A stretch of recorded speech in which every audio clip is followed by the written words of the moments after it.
Hi, everybody, and welcome to this week's quick tip session for teachers. My name is Milton. I work for the academic team in British Council, Mexico, and I will be delivering today's session on writing.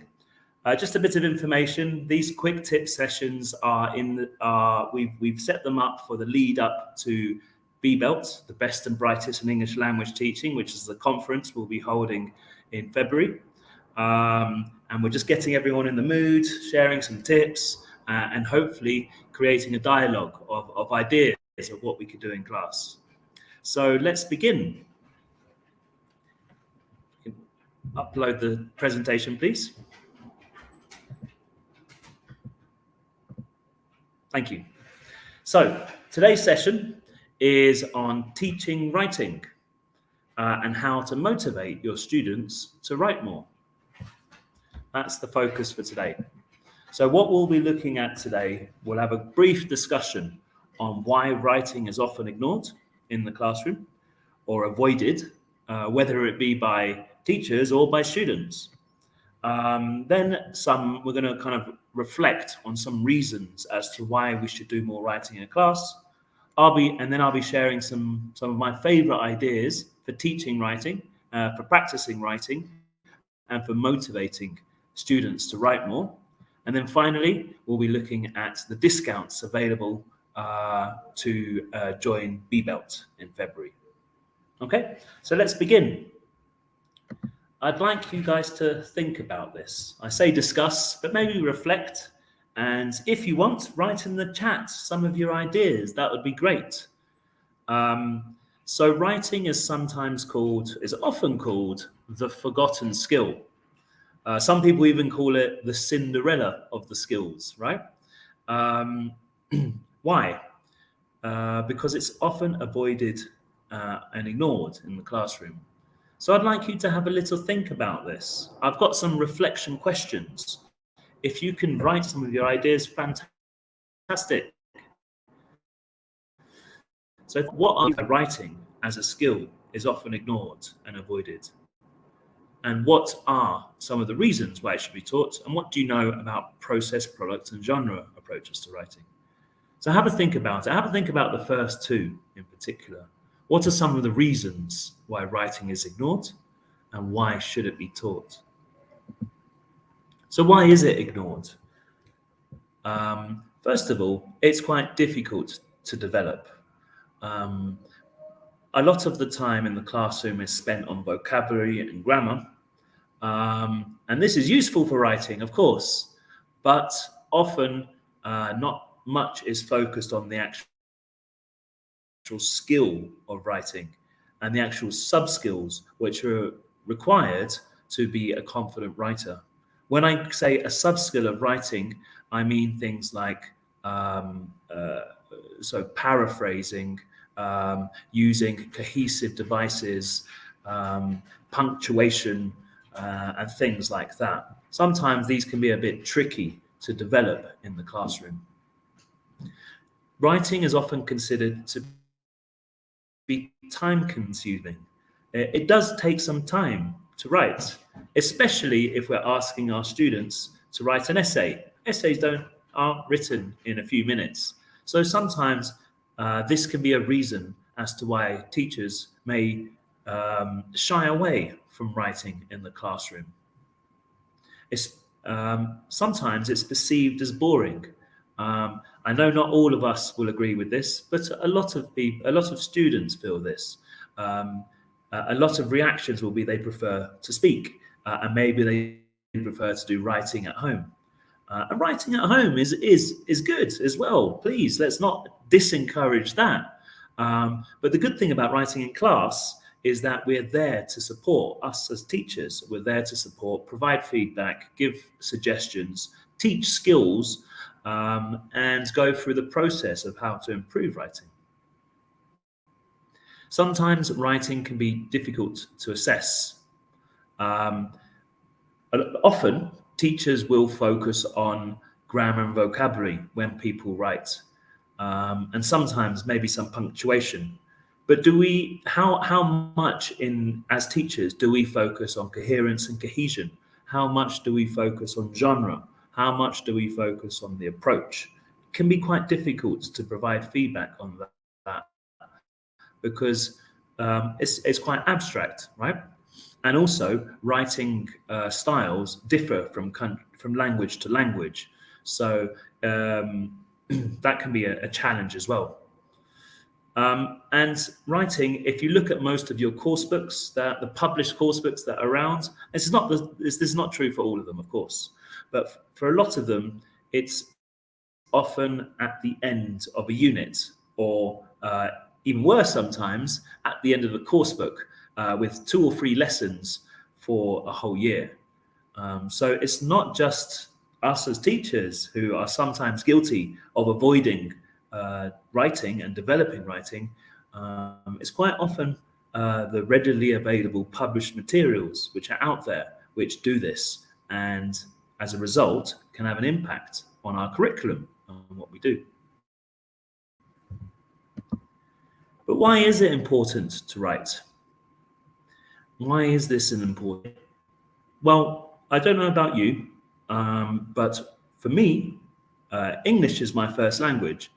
And I still sometimes struggle with writing. I'm quite a confident writer, especially in the types of writing task type that I do. You know, things like emails, things like reports, things like proposals. I'm quite confident now, but it took some time for me to develop the confidence and the skills to be able to do this at the level at which I am happy at. And this is my first language. So it's something which is difficult to develop in your first language. Let's consider how that translates into our second language, right? Students need it for their job and educational purposes. So as all of us as teachers and educators will know, we have to do a lot of writing. We have to write reports. We have to write emails. We have to write all sorts of things in our jobs, and it's very important in education for some of our young learners who are planning to go to university. It's vital in university to be able to write well. It's vital to be able to complete bureaucratic purposes and admin tasks. Writing is a very important skill for the real world, so it's important that we cover it in our classes. Writing is a good measure of linguistic competence. Now, what do I mean here? Well, let's compare it with speaking. Speaking is by nature sometimes a bit messy. We make mistakes, we repeat ourselves, we hesitate, we forget words. However, with writing, we have some time to think before we actually do it, and we have some time to review what we're saying, edit it, proofread it, and make sure it is at the level and the quality that we want before sending it, whether it be a homework task, whether it be an email to a colleague, or whether it be an essay. And this can really demonstrate how successful a learner has become in their language development, because you're giving them all the time, all the opportunity, all that they need to really be able to communicate their ideas. Sometimes this is a better measure of what has been learnt in a course than speaking. It can depend, of course. And also, as I've mentioned before, grammar and vocabulary is often what we focus on most at writing. But let's not diminish the importance of grammar and vocabulary. They are vital in learning a language. And by choosing the appropriate writing task and writing activities, we can really demonstrate or test our learners in their competence of using these structures and these linguistic focuses. Excuse me.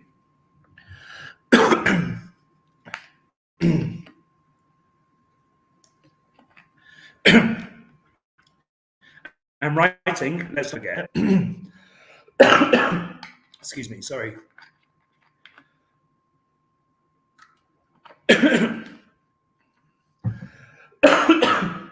Sorry.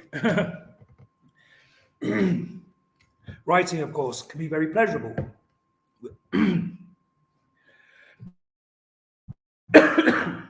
Sorry, I'm having a coughing attack. So writing can be pleasurable and rewarding. It can be very enjoyable.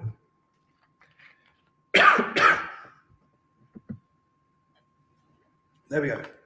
I think it's gone. Thank you. Sorry about that. It can be pleasurable and rewarding. So writing can be a fun task to do in the classroom. And it can also provide lots of opportunity to really demonstrate creativity. So it can provide a lot of motivation for our students. There we go. So now I'm going to go into some ideas that we can use in the classroom to practice, develop, and teach writing. Now, one thing we mentioned previously is that writing is a very real world, real life skill, not only in the language they're learning, but in their first language. Quite often what we don't do in the classroom is provide writing tasks which really replicate what students will have to do in real life when it comes to writing. Now, I don't know about you, but me during the pandemic, I really discovered how much of the writing that I do is actually kind of immediate writing. So I use Microsoft Teams a lot. I use Zoom, I use email, I use different chat functions. So a lot of the writing I do in English and in Spanish is on kind of instant chat applications, whether it be Teams or other applications. How often do we replicate that in the classroom? Well, maybe you do, maybe you don't. Here are some ideas. So providing an interesting situation where students can role play a chat that they might have to replicate in real life. Now, this is something that I put together for teenagers, this task. But you could quite easily change the roles. So for young learners, for kids, or for adults, whether they be a business class or a general English class. So you assign everyone a role. So for example, student A is a bit of an introvert.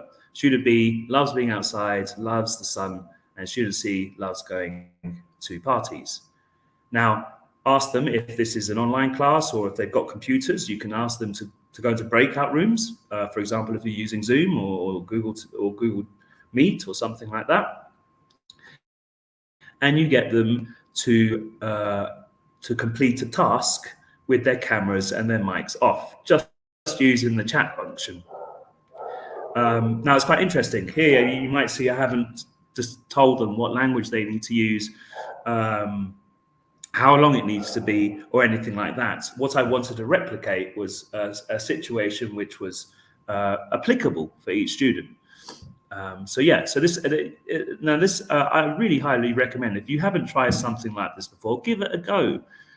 It's actually quite fun to do in your second language, and it actually really demonstrates many competencies. So it's not just focusing on the language; it's also focusing on the student's ability to actually complete the task. Have they been able to arrange to meet up at the weekend? And were they really true to their roles? So this is quite an interesting activity, which replicates something they have to life. Mini sagas. There are many different ways that this can be done. This is one such idea. You give students the title, The Lucky Teacher. Then you set up the task. You tell students you have 7 minutes to write a story for this title, which is exactly 50 words long. It can't be fewer, like 48 words, or more, like 51. It must be exactly 50. Exactly. Now, why is this an interesting activity? Let's think about it. Because first of all, students have to get a bit creative. They have to think about the story, right? But by giving them an exact number of words, what does this force students to do? It forces them to plan. It forces them to proofread and to edit what they've written to make sure it meets the task. So this is an activity which encourages proofreading and editing, which is a very useful skill in reading. It's a transferable skill. It could also be done another way. So instead of "this is your title," you can say your story must end with this quotation. So an example of a quotation must be "never again" with an exclamation mark in quotation marks. So how did the story get to that quotation? And you must use 50 words to get there. Excuse me. Mad Libs. Now, this is an activity which is quite well known. Maybe not everybody knows it by the name Mad Libs, but this is an interesting one. So you provide some stickers on a whiteboard or in a notebook or using Google Jam, as I've done here. Our students work in teams. They have to write all of this information. So number 1 is a boy's or girl's name. Number 2 is a superlative. Number 3 is a country. Number 4 is a number. They write this list of words. And once they have these 20 words with this partner group, now their partnering group has to use these words to create a story.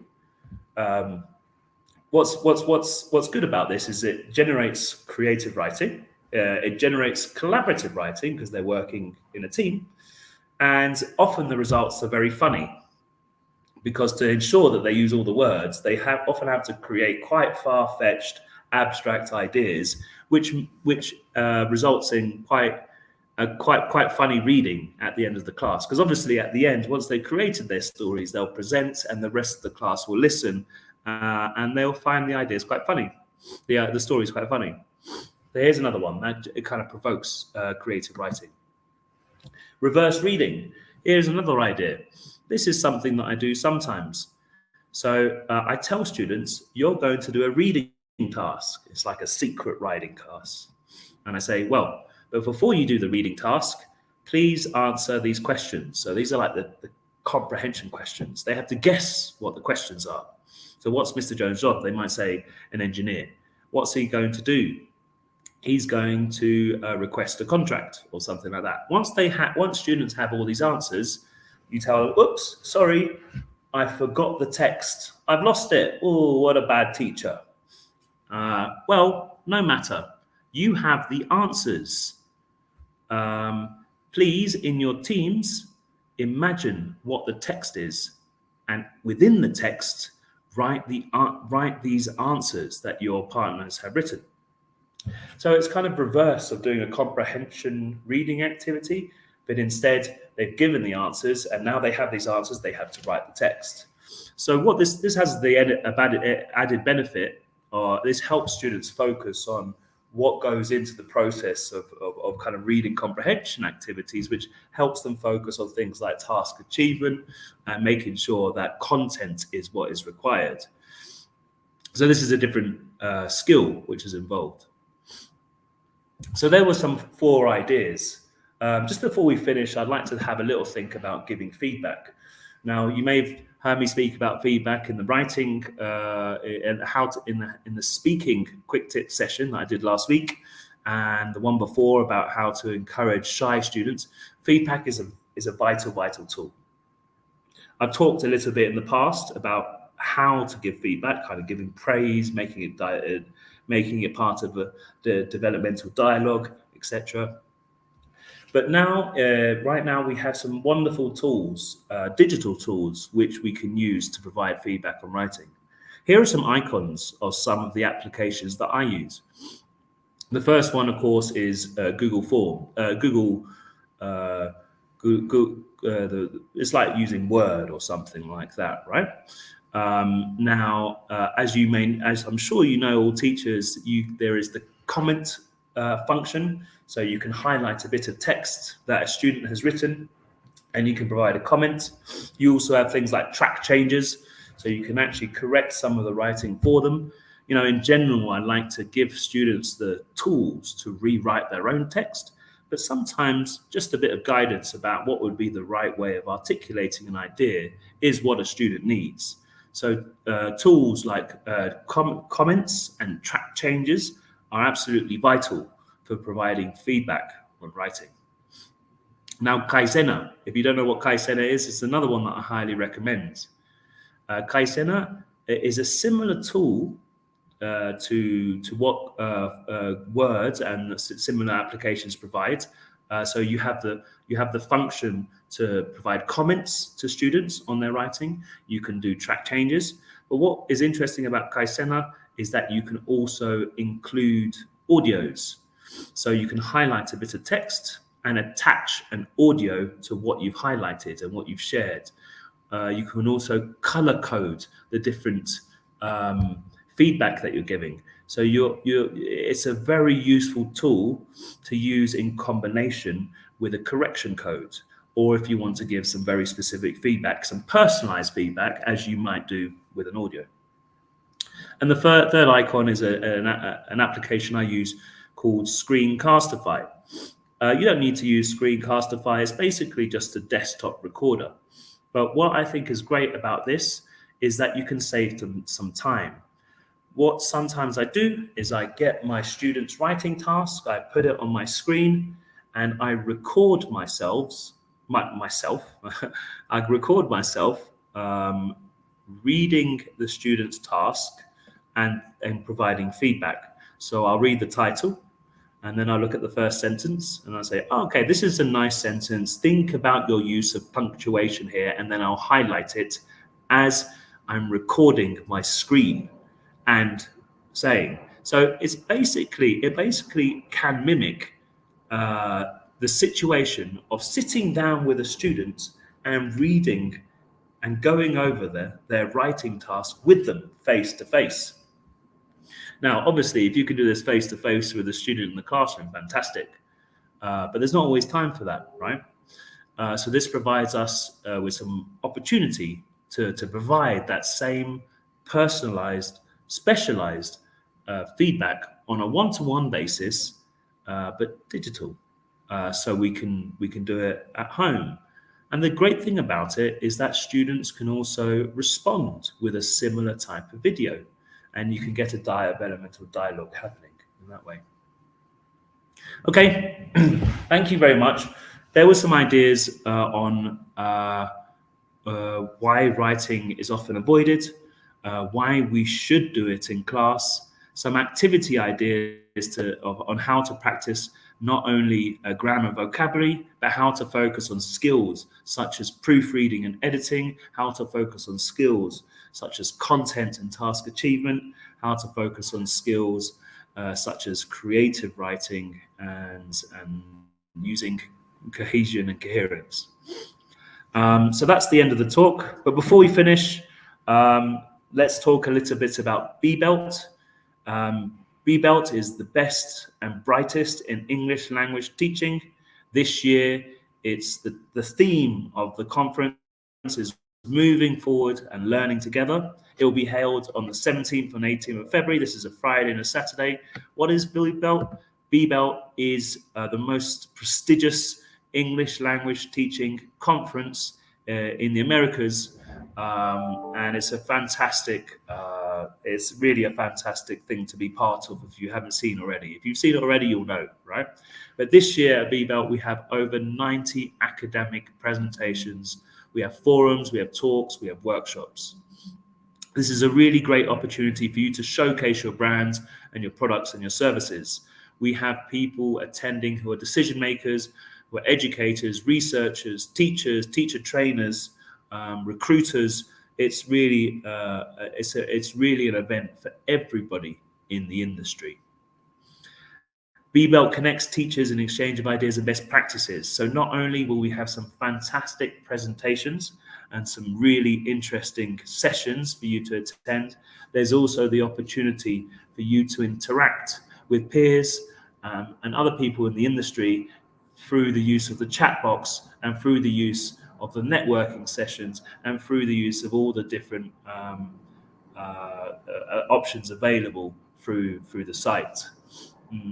there will also be the opportunity for you, if you miss one of the talks live because you're watching another one or because you have some activity in that day, all of the sessions will be recorded and saved on the website for a period of time after the conference. So you will have access to all of the presentations that you wish to see. And this is one of the biggest benefits of it being virtual instead of in person. And if you haven't yet registered, here you can get a massive 60% discount with this code.